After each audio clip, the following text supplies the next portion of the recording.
Hello everybody and welcome to my video on the basics of playing Survivor in Evil Dead the game. Now, if you just picked up the game for yourself, it is likely that you clicked on this video because you just want to learn the basic mechanic. Well, I'm here to tell you that I have 8 basic tips that I will show on screen right now, and we're going to run through each of these tips relatively quickly for you, so you can spend less time on this video and you could just jump right into the game and start playing.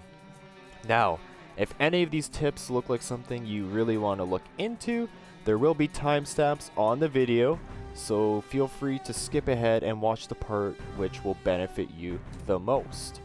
Now, without further ado, let's go ahead and start with number 1 over here, and let's get right into the video. So at number 1, we start off with managing your fear levels. So let's start off, where do I find my fear levels?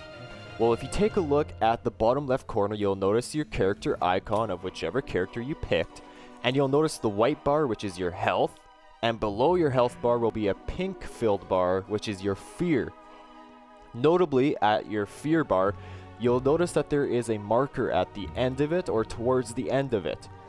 When your pink bar fills up to that marker, that means your fear level is too high and the demon can now possess you. Now, why are fear levels important? Fear levels are important because if they reach too high, not only can you get possessed, but you actually alert the demon to where your position is. The demon will be able to see a red outline of you on the map no matter how far away you are, and they'll be able to pick off where you are and head to you. And that's bad because, you know, you start off with a silent spawn, but not only that, you're bringing the demon towards you guys, and the demon can now start leveling up. And you don't want the demon to level up because the more they level up, the harder the game gets. Now, also about fear, you may be wondering, when will my fear levels rise? I don't want this to happen, right?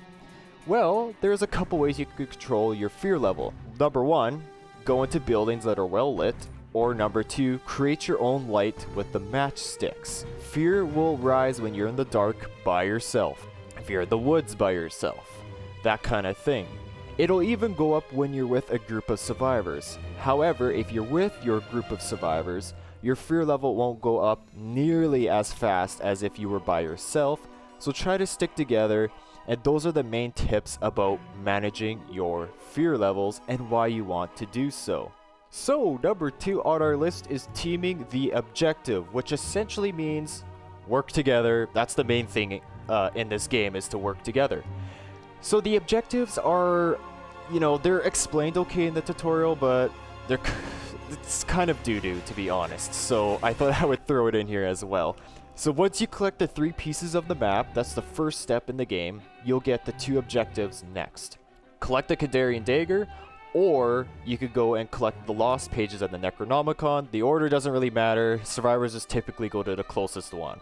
So the thing to keep in mind with the objectives is that you want to try and do this quick so you can get out of there, get the goodies at the end, and then head to the next objective.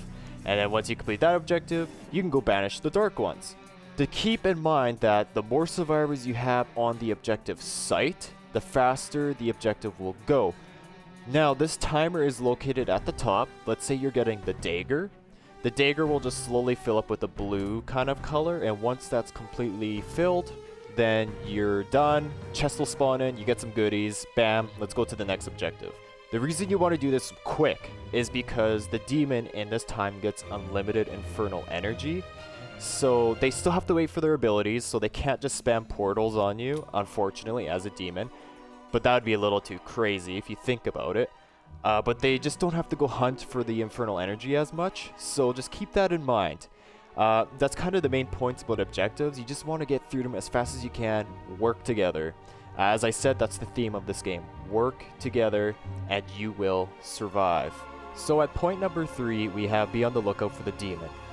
This essentially means please wear a headset for this game, because that's going to be your first indication that the demon is nearby, is noises. Those noises being a loud kind of whooshing noise or some ominous kind of evil laughs in the background.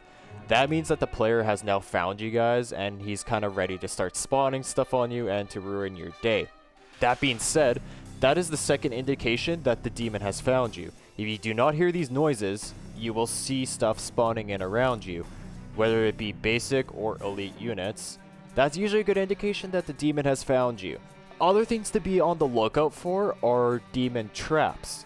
Now these scare traps are typically they're found in hallways or choke points, or inside buildings, doorways, garage doors, or the demon will freely place portal traps on vaulting points so that when you vault out, you hit them, and then that's a success for the demon.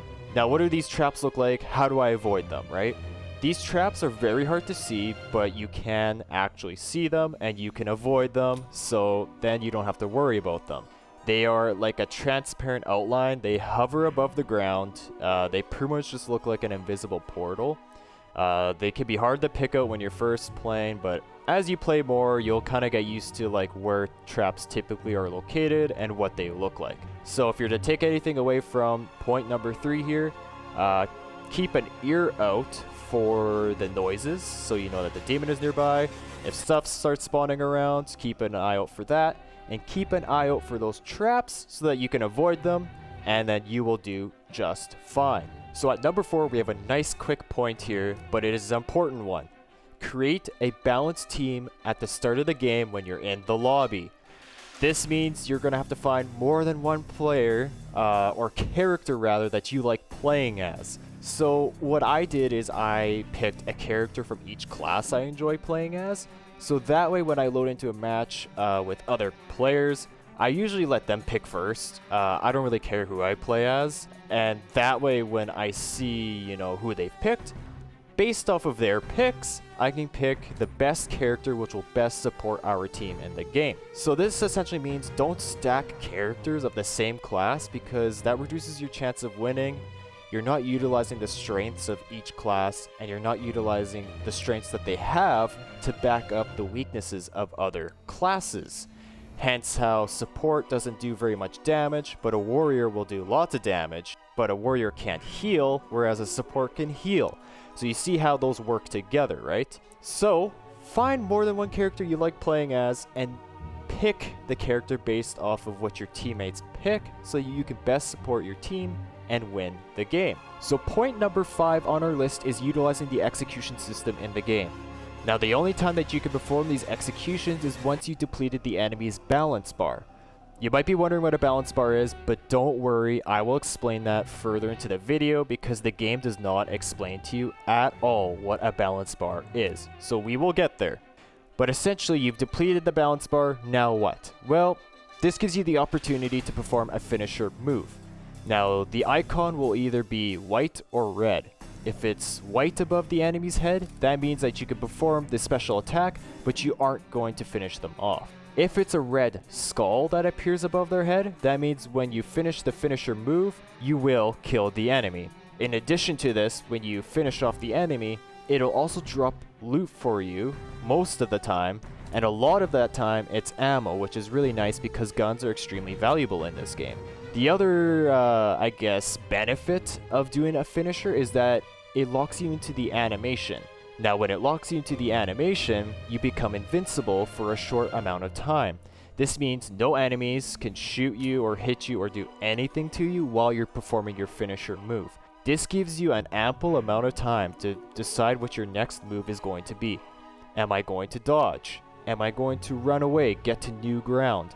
Am I going to attack the next enemy and chain more special attacks together? It not only gives you extra loot, but it gives you extra time to decide what am I going to do. I see too many times in the game that survivors do not utilize this mechanic, and it honestly drives me crazy because it's essentially free loot and it's a free shield basically, you know, it makes you invincible. So just make sure you utilize the finishers in the game and you will do just fine when fighting off those deadites. So at number 6, I have making too much damn noise at the beginning of the game. This drives me crazy and it happens so much.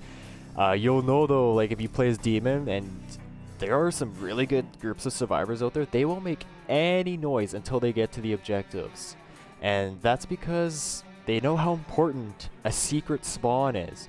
If you haven't already known, when you first spawn into the game as a survivor, the demon doesn't know where you are. You get a secret spawn. That is until someone makes noise. Now you might be asking, well, how do I avoid making noise then? Well, at the beginning of the game, avoid shooting your gun. Use melee attacks only, because shooting your gun will let the demon know where you are on the map. Also avoid driving vehicles as much as you want to get in the vehicle and get things done, right? The vehicle will make a lot of noise and it's a permanent fixture of your location on the map. When the demon is playing, all they have to do is open the map when someone's making noise and it'll pinpoint their exact location on the map so they know exactly where, oh, that's where Ash is, or that's where Pablo is. Maybe I should head over there, right? And the demon would be stupid not to, because that's free early levels in the game to start scaring survivors. So, for the sake of everyone, don't make noise at the beginning of the game until you're ready to actually take on the demon, which is typically when you get to the first objective, alright? So at number 7, we have balance bars. I had mentioned this earlier in the video, and I will say this. If you're familiar with Elden Ring, as popular as a game that was, it is a very similar mechanic to that. So if you've ever watched someone play Elden Ring and they stagger a boss or an enemy or something like that, and they perform their special move on them once they're staggered, that's exactly what this is. So you'll see in this picture right here, the enemy has a health bar, and below that health bar there's a white bar as well. It's kind of tiny, hard to see. When you deplete that little white bar, that is the balance bar.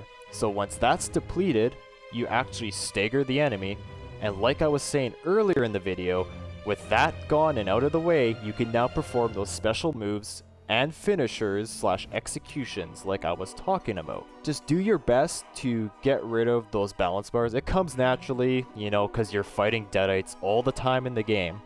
But once you get rid of that, then you can perform those awesome executions like I was talking about and get that occasional loot drop and get locked into that animation and become invincible for a temporary set of time.